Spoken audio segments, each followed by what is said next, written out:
Racial Innocence, Unmasking, Latino, Anti-Black Bias, and the Struggle for Equality by Tanya Kateri Hernandez. Wherever the Negro goes, he remains a Negro. Frantz Fanon. Latinos can be racist. Some may be startled to hear this. After all, our national conversations about racism appear oblivious to this fact, and some civil rights leaders are also seemingly reticent to air the dirty laundry of the bias that exists within communities of color, lest it distract from the real racism of white supremacy.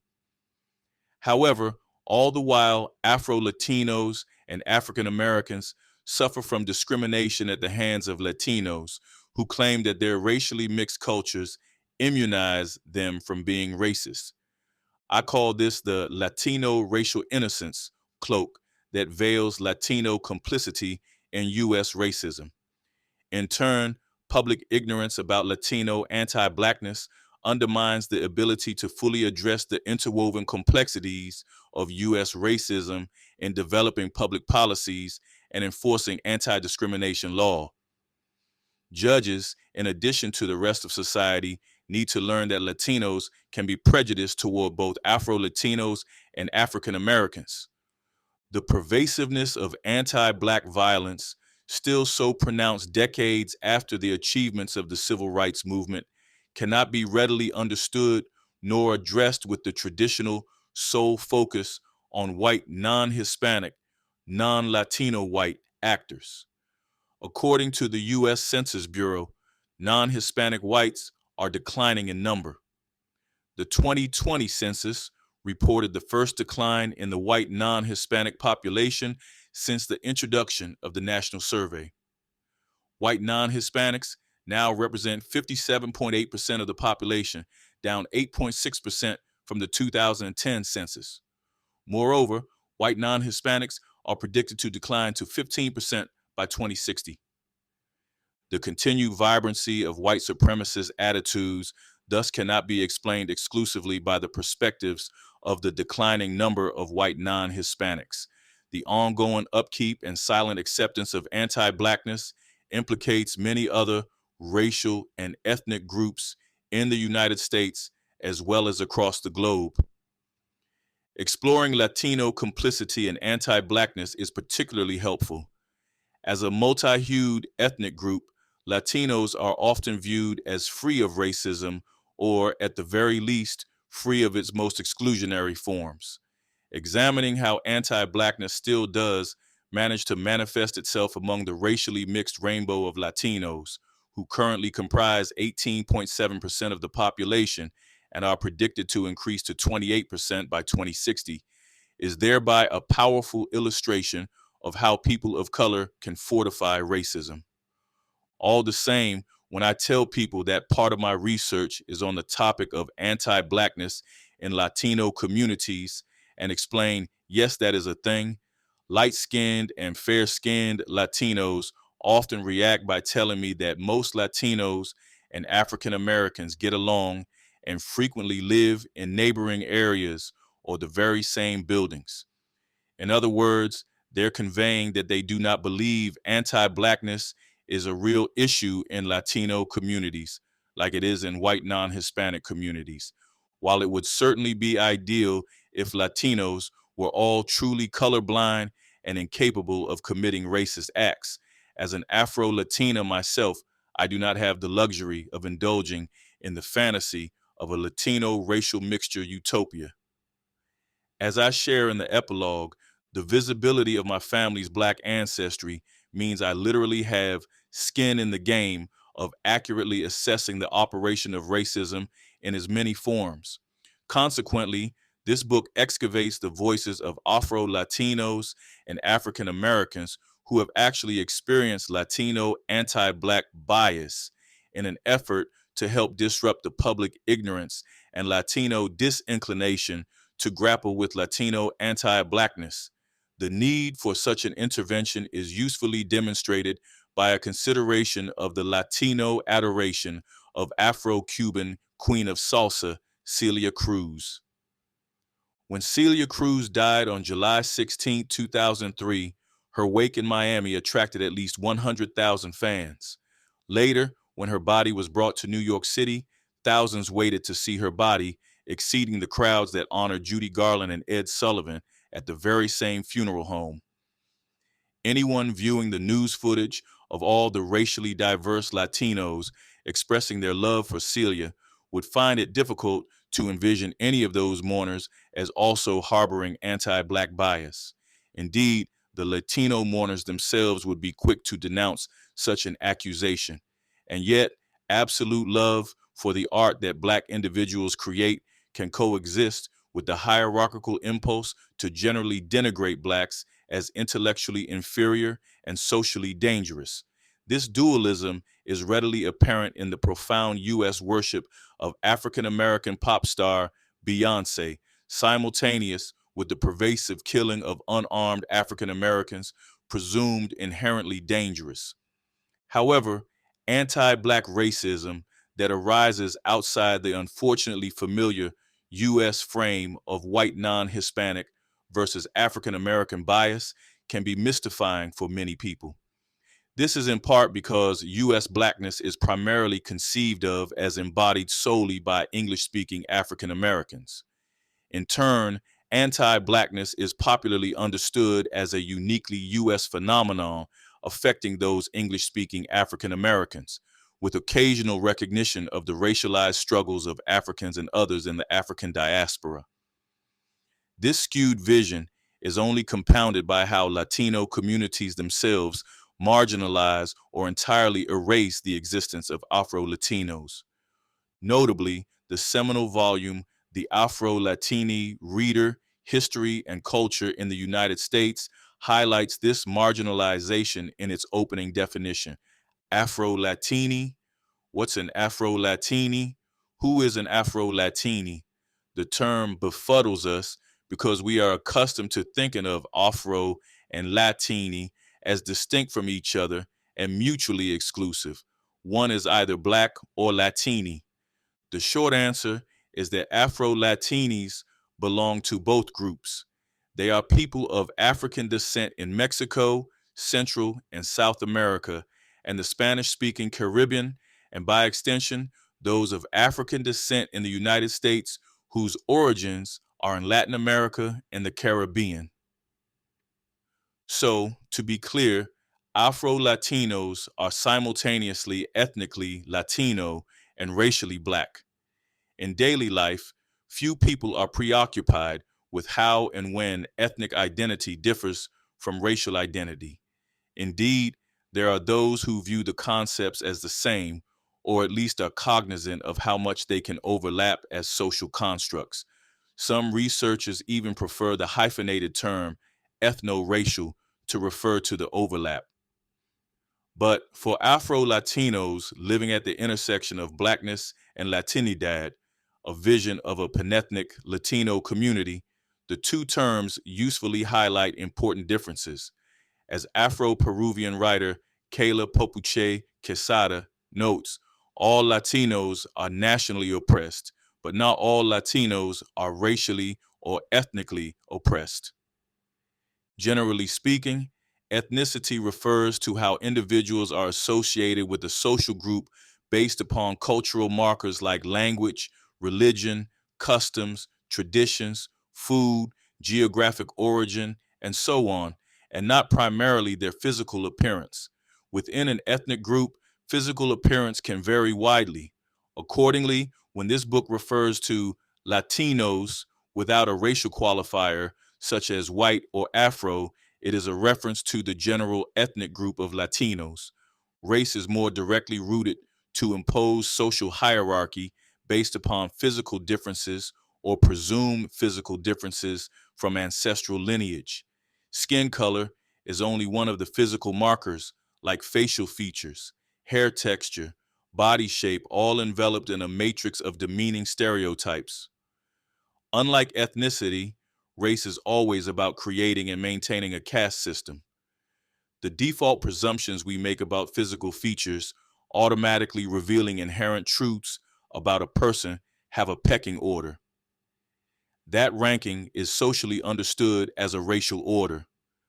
The racial social meanings are so deeply entrenched that even individuals without the physical markers are exposed to derogatory stereotypes when their ancestral connections are revealed.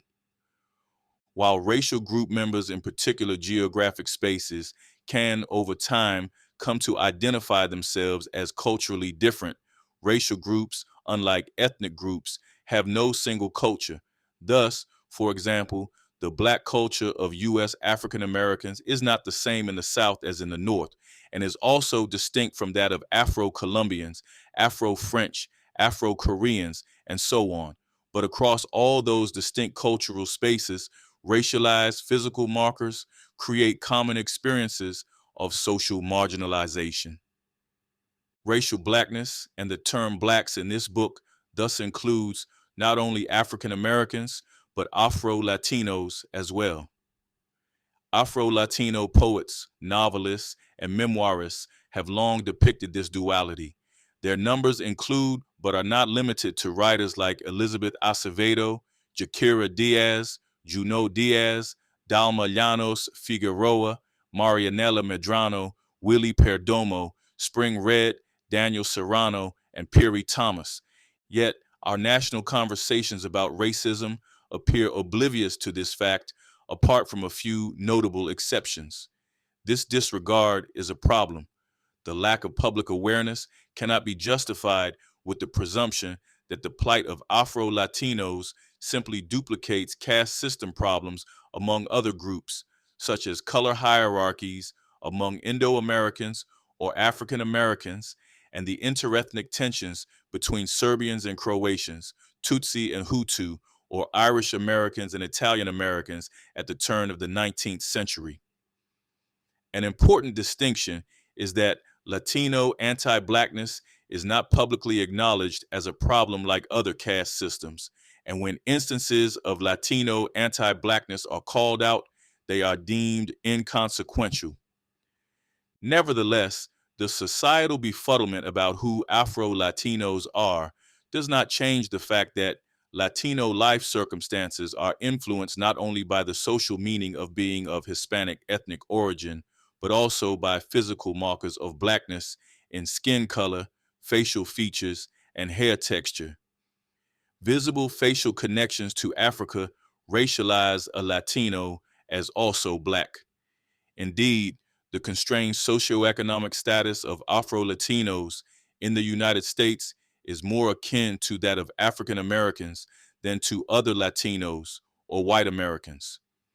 Latinos, who also identify themselves as racially Black, often have lower incomes, higher unemployment rates, higher rates of poverty, less education, and fewer opportunities, and are more likely to reside in segregated neighborhoods than those who identify themselves as white Latinos or other.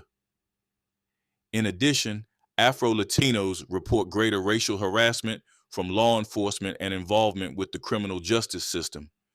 Just the same, publicly identifying as Black is immaterial to how African ancestry adversely affects a Latino's socioeconomic status and psychological health. The Latino cultural pressure to reject Black racial identities will be addressed in Chapter 6 in the discussion of census, racial category politics. Those who appear to others as Afro-Latino have meager access to health insurance and health services in ways that parallel the disparate health outcomes of African Americans. These racially distinctive health-related outcomes exist among Latinos, even as they share common foods and other cultural commonalities.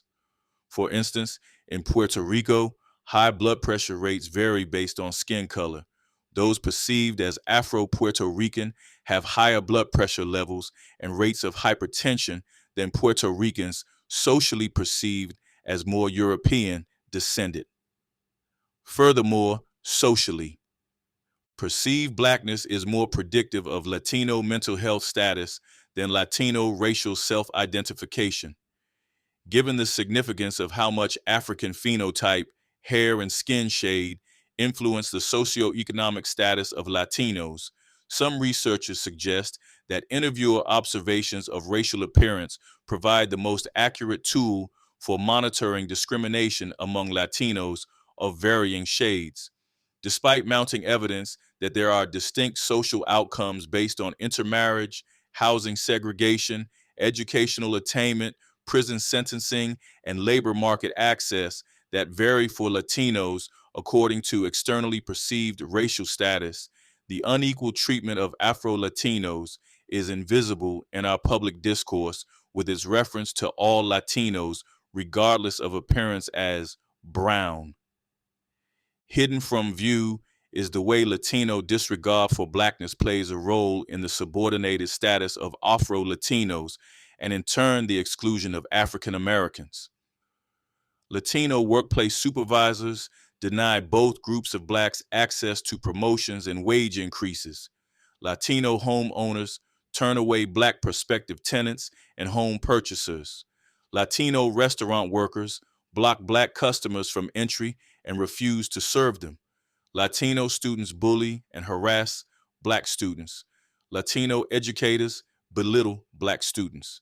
Latino police officers assault and kill blacks. Most heinous are the Latinos who join violent white power organizations and harm blacks. However, even when Latinos do not racially identify as white, like a white supremacist, their identities as solely Latino do not mitigate the aforementioned instances of anti-Blackness. Yet, many Latinos deny the existence of prejudice against Afro-Latinos and any true Latino racism against African Americans. This denial is rooted in the Latino mestizaje, racial mixture discourse, cultural notion that as a uniquely racially mixed people, Latinos are incapable of racist attitudes. In turn, Latino mestizaje situates anti-Blackness as a culturally foreign North American construct learned only once in the United States when racially innocent Latinos encounter racist thinking for the first time. Latino racial innocence thus characterizes negative interactions with African Americans as either strictly moments of cultural misunderstanding, disputes over scarce resources, or generic interest group political skirmishes. This stance of denial about Latino anti-Black racism is frequently accompanied with a reference to anecdotal descriptions of the many times Latinos and African Americans get along, collaborate, and live in neighboring areas. At the same time, Latinos dismiss the reported instances of discrimination against African Americans by Latinos as inconsequential as compared to the enormity of white non-Hispanic racism. In California, even the murder of African Americans with no gang involvement for the explicitly stated purpose of keeping Latinos segregated from blacks has been characterized by Latino commentators as unrelated to histories of Latino anti-Blackness. In fact, there was a virulent Latino reaction when in a Los Angeles Times op-ed, I dared to characterize the California murders as Latino ethnic cleansing of African Americans from multiracial neighborhoods. For example, one reader, Mario Ashla, wrote in to say, I take exception to the writer's conclusion that Latino-Black tensions are mainly rooted in Latino prejudice. A major flaw in the writer's thinking is equating Latino racism to the historical racism of the United States. Moreover, the majority of Latinos in the U.S. are racially mixed. Reader Adriana E. Padilla agreed and accused the op-ed writer, me, as being way off because her historical analysis is irrelevant to the context. The hate mail I received was similarly imbued with outrage by my assertion that Latino anti-Black bias exists. Closer examinations of the violence suggest a more complex racial reality influenced by many factors and varying by context. Nonetheless, anti-Blackness persists as a relevant factor. For instance, when Latino immigrant racial attitudes are compared to those of non-migrant Latinos still residing in the Dominican Republic, there is little difference in the degree and nature of anti-Black racial attitudes. Thus, negative attitudes toward Blackness in general and Black Americans in particular developed long before immigrants land in the United States. Strikingly, the negative racial stereotypes that Latino immigrants harbor can exceed those of U.S. native-born whites. Dominican immigrants in Boston and New York are significantly more likely to view Blacks as preferring to live off welfare. Even younger generations with U.S. bicultural frameworks have negative racial views shaped by their older relatives. Yet, when any public or scholarly attention is focused on the subject of Latino African American race relations, the predominant interest is in exploring the presumption that African Americans harbor resentment and bias against Latinos for leapfrogging over them in a competition for jobs and resources. In fact, the disproportionate focus on African Americans as the cause of any perceived hostilities between Latinos and African Americans can itself be understood as part of the pervasiveness of anti-Blackness that quickly attributes the cause of bad attitudes as emanating from African Americans. For this reason, I seek to balance the picture by exposing the role of Latino agency in manifestations of anti-Blackness. I intentionally bring together the Latino discrimination against Afro-Latinos and African Americans for the purpose of disrupting the narratives that dismiss the significance of the bias each group experiences. First, the Latino bias against Afro-Latinos is dismissed as merely a part of the hierarchies internal to Latino communities that is not like the real racism that white non-Hispanics commit against African Americans. Second, the Latino bias against African Americans is dismissed as simply in-group favoritism or common interethnic group competition that is also distinct from the real racism that white non-Hispanics commit against African Americans, unifying the analysis of Latino discrimination against both Afro-Latinos and African Americans helps illuminate the significance of Latino anti-Blackness as a contributing factor to the exclusionary actions Latinos take against all groups of Afro-descendants. Given the state of denial about Latino anti-Black bias and the confusion about the existence of Afro-Latinos amid demonstrable harms to Black bodies caused by Latinos, it is crucially important to disrupt the status quo. In this book, I seek to intervene by introducing the world of law cases into the socio-political discussion of Latino racial attitudes. Why is that helpful? News stories alone cannot be a corrective to ignorance about Latino anti-Blackness.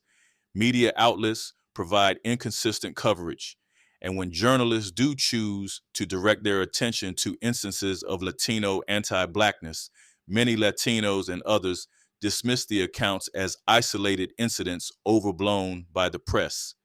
Even firsthand accounts of Latino anti-Blackness provided in social media outlets have not fully disrupted the deficiencies of the public discourse on Latino racial attitudes.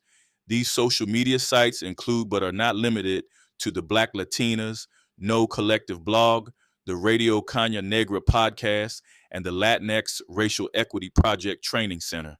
Bringing in legal case stories to be considered alongside the news stories dispels the notion that Latino anti-Blackness is a made-up problem.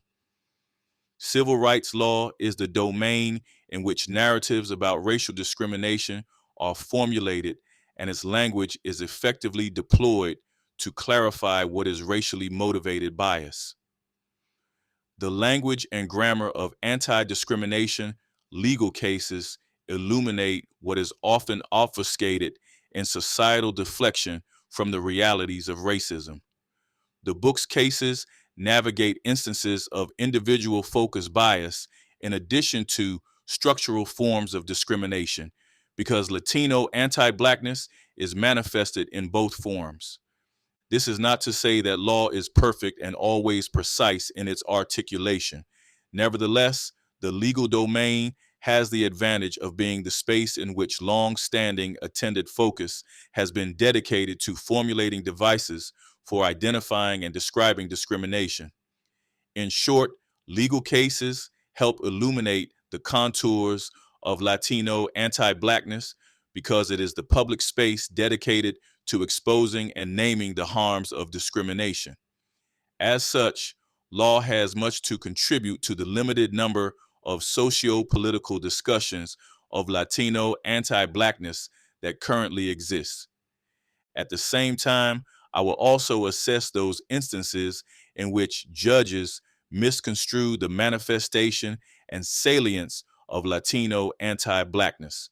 The jurisprudence of U.S. anti-discrimination law has long understood Black to be solely a reference to African Americans and has viewed non-Latino whites as the primary agents of discrimination.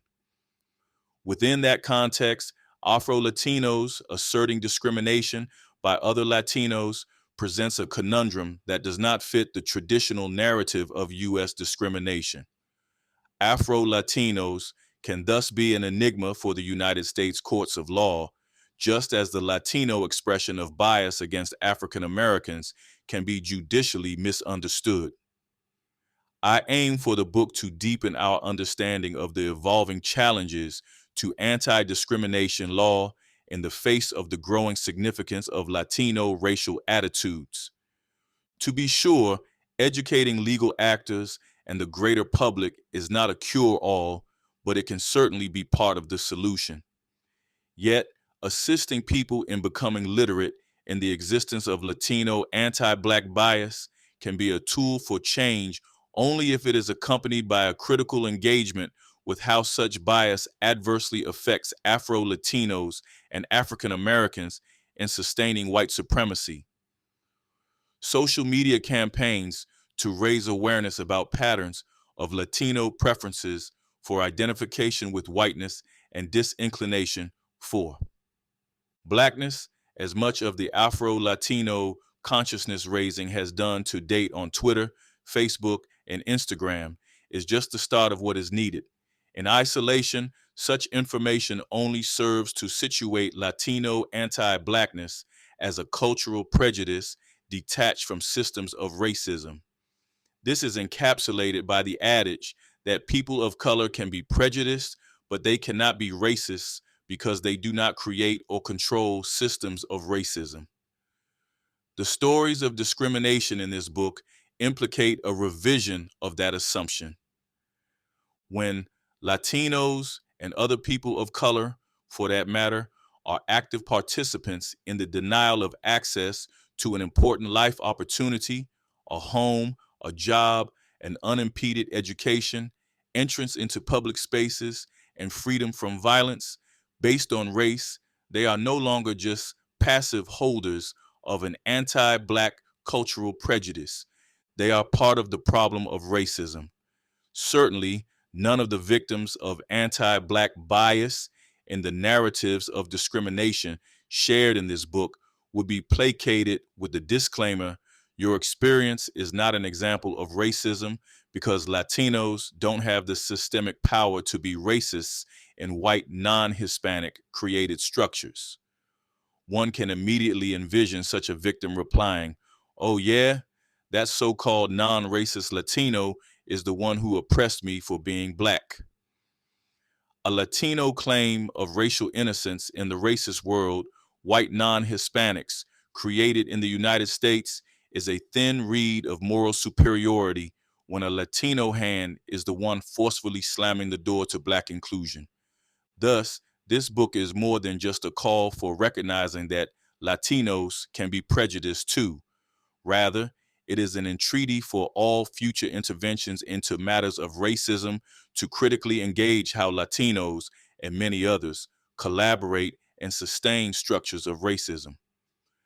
By recognizing they are part of the problem, interventions can also address them as part of the solution.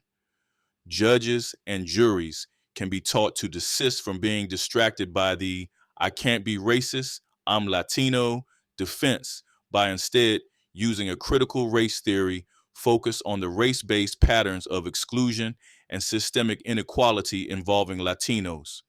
In short, dismantling racism in the United States requires that every component of its structures be taken apart, even the ones articulated in Spanish. The origins of Latino anti-Black bias.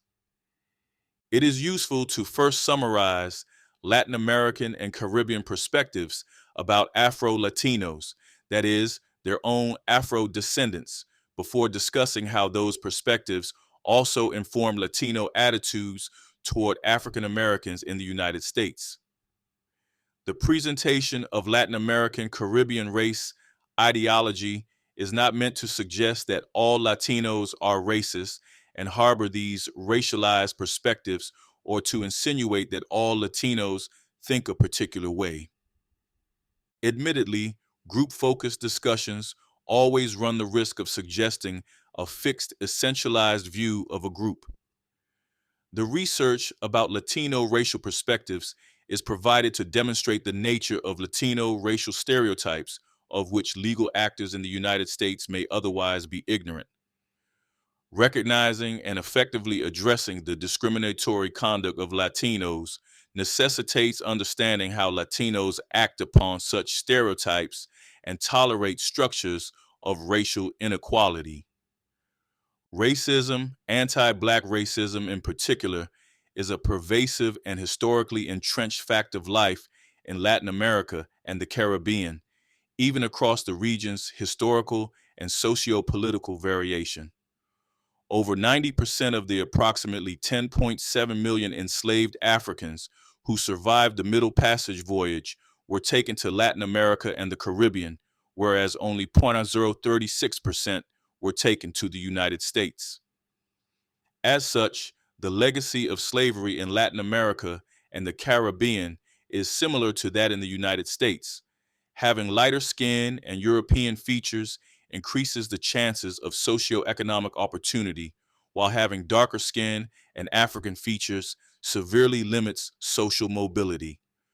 The poorest socioeconomic class is populated primarily by Afro-Latinos, while the most privileged class is populated primarily by whites. An elastic intermediary socioeconomic standing exists for some light-skinned, mixed race, mulattoes, and mestizos. For example, until the Cuban Revolution in 1959, certain occupations used explicit color preferences to hire mulattoes to the complete exclusion of dark-skinned Afro-Cubans, based on the premise that mulattoes were superior to dark-skinned Afro-Cubans, though not of the same status as whites. Even with the socialist revolution's eradication of formal racial barriers, anti-Blackness continues to plague the lives of Afro-Cubans today. White supremacy is deeply ingrained and continues into the present. In sociologist Edward Tellis's meticulous empirical investigation into contemporary racism in Latin America, his team of researchers found that skin color is a central axis of social stratification, even when one controls for educational level and socioeconomic status. In other words, the darker a person is in Latin America, the worse their access to opportunity as compared to those with lighter skin and the same educational level and socioeconomic status. Notwithstanding these racialized patterns, many people in Latin America point to the ubiquitous use of loving phrases referencing Blackness as cultural evidence of the absence of racial discrimination. For instance, affection is expressed by stating, "That's my Black person," or calling someone "my little Black person." Even compliments directed toward those who are Black are reserved for those presumed to supersede their Blackness by having other superior traits. Such racialized compliments include, "He is Black, but has the soul, heart of a white." "She is Black, but good looking." "He is Black, but well groomed and scented." This use of racialized language in terms of endearment unconsciously invokes the paternalism of slavery's past. While such statements are not meant to carry racial malice, they still activate racial stereotypes about the inferiority of blacks. In fact, these perspectives about persons of African descent are so embedded in the social fiber of Latin American societies that blacks' subordinated status in society is viewed as natural and logical. Even in Puerto Rico, where U.S. anti-discrimination laws have been available because of this Spanish-speaking island's territorial status with the United States, Latin American racial pathologies persist. In a survey of college students in Puerto Rico, the overwhelming majority described Puerto Ricans who are dumb as having dark skin. Conversely, the same students correlated light skin color with a description of Puerto Ricans who are physically strong. Such racialized perspectives about African ancestry are not limited to college students. In 1988, when the presiding governor of Puerto Rico publicly stated, "The contribution of the black race to Puerto Rican culture is irrelevant, it is mere rhetoric," it was in keeping with what social scientists describe as the standard paradox in Puerto Rico. Puerto Ricans take great pride in the claim of being the whitest people of the Caribbean islands, while simultaneously asserting they are not racist. The pride of being a presumably white population is a direct reaction to the Puerto Rican understanding that black people are perceived to be culturally unrefined and lack ambition. Over 31 years later, another Puerto Rican governor would again be revealed as a racist in the debacle known alternatively as Telegram Gate, Chatgate, and WikiLeaks. On July 8, 2019, Puerto Rico's Center of Investigative Journalism released over 800 pages of a group chat between then Governor Ricardo Rosselló and members of his staff on the messaging application Telegram. Included within Governor Rosselló's homophobic and sexist message exchanges were racist comments about Afro-style black hair and the use of Aunt Jemima imagery to belittle the female mayor of San Juan, Carmen Yulín Cruz, whom he opposed. Protests broke out regarding the sexist messages that predominated. The Puerto Rican public was particularly galvanized to protest the jokes Rosselló made about impoverished islanders who died during Hurricane Maria. Because of the political scandal, Rosselló resigned, but the racialized stereotypes he made use of continue to flourish. In this respect, the Puerto Rican example is emblematic of the racial attitudes throughout the Caribbean and Latin America. Moreover, as in the United States, those who disparage black identity are not limited to mulattoes, mestizos, and whites, but also extend to darker-skinned Afro-Latinos who can harbor internalized racist norms. Internalized racism can mean either internalized feelings of superiority and privilege or feelings of being less worthy, and racialized group members may experience all at the same time. The Afro-Latino internalization manifests itself in a widespread concern among Afro-Latinos with the degree of pigmentation, width of nose, thickness of lips, and nature of one's hair, with straight European hair denominated literally as good hair. This concern with European skin and features also influences Afro-Latinos' assessments of preferred marriage partners. Marrying someone lighter is called adelantando la raza, improving the race, under the theory of blanqueamiento, whitening, which prizes the mixture of races precisely to help diminish the existence of Afro-Latinos. Even in the midst of Latin American nationalistic emphasis on having individuals identify solely by their country of origin rather than by racial ancestry, distinctions are made about the diminished value of blacks and blackness. Indeed, it is even common within Latin America and the Caribbean to rank order the prestige of countries based on a color spectrum in which each country is racially identified. In this way, nationality is a proxy for race that embodies white supremacy. As a result, countries with a large percentage of whites are valued, while those with a large percentage of blacks are discounted as less cultured. The attribution of a racial identity to countries, with nationality serving as a proxy for race, also permits a schizophrenic ability to cast racial aspersions about a person's background without ever openly discussing race. These proxies for race are deeply ingrained in Latin American or Caribbean national cultures, family racial traumas. As disturbing as is the anti-Black aspects of Latin American Caribbean national cultures, for many Afro-Latinos, the deepest racial scars are those inflicted within intimate familial structures.